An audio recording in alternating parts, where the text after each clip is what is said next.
dalawang uri ng pangalan. May dalawang uri ng pangalan. Ito ay tinatawag natin na pantangi at pambalana. Una natin tingnan, ano ba ang pantangi? Ang pantangi, ito ay nagsisimula sa malalaking titik na ginagamit upang tukuyin ng eksakto ang pangalan ng isang tao, hayop, bagay, lugar, o pangyayari na itinuturing na espesyal o natatangi. So, ibig sabihin, maaari nating malaman kung ang salita na pangalan ay pantangi kung ito ay nagsisimula din sa malaking titik. Narito ang ilan sa mga halimbawa. Una, sa tao. Maaaring ilagay natin ay Jose Rizal, Daniel. Mga halimbawa naman sa bagay. Ferrari, Samsung. Mga halimbawa naman sa hayop. Philippine Eagle, Cheetah. Mga halimbawa naman na lugar. South Korea, Singapore. Mga halimbawa naman ng mga pangyayari na pantangi. Pasko o bagong taon. At syempre, marami pa tayong mga halimbawa ng mga pantangi. Nandyan ang Mayon Volcano, Rizal Park, at lahat na nakikita nyo sa screen. Ito ang mga halimbawa natin ng mga pantangi na pangalan. At mapapansin natin na lahat sila ay nagsisimula sa malaking titik. Ang pangalawa naman natin na tingnan, pambalana. Ito naman ay tumutukoy sa mga pangalan na karaniwang ginagamit para tukuyin ang mga bagay, tao o konsepto na hindi espesyal o natatangi.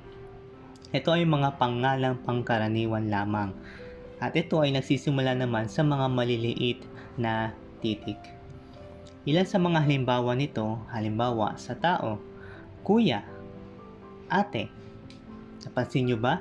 Hindi ito tiyak ng ngalan ng tao. Kaya sila ay nagsisimula lamang sa maliit na letra o titik. Pangalawa, mga halimbawa naman sa bagay. Libro, sasakyan. Halimbawa naman sa hayop, aso, pusa. Sa lugar naman, lungsod, palengke. Mga halimbawa naman sa mga pangyayari tulad ng kasal, digmaan. Ito naman ang ilan sa mga halimbawa ng pambalana na nakikita nyo sa ating screen.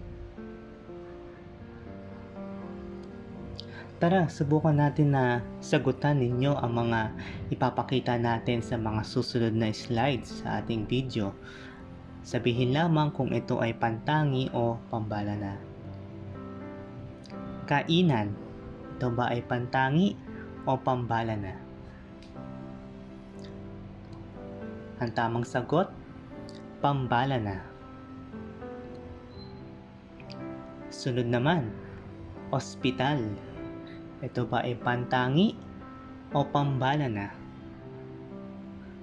Ang tamang sagot, pambalana. Ito naman, ibon. Ano ito, pantangi o pambalana? Kung ang sagot mo ay pambalana, tama ka. Toyota. Ito ba ay pantangi o pambalana? Ang tamang sagot, pantangi. Lenovo. Pantangi o pambalana? Ang tamang sagot ay pantangi.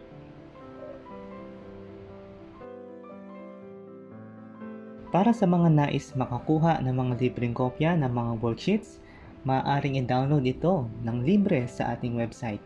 Makikita ang link ng website sa ibaba ng ating video. Kung ikaw ay guro, pwede mo rin gamitin ang ating mga libreng Canva slides na makikita rin sa ating website. Para sa mga karagdagang kaalaman, tara panoorin pa ang iba pa natin mga videos. At syempre, huwag kalimutang mag-subscribe, banditin ang like, share at notification bell para sa mga bagong kaalaman na nais pa ninyong matutunan. Muli, maraming salamat.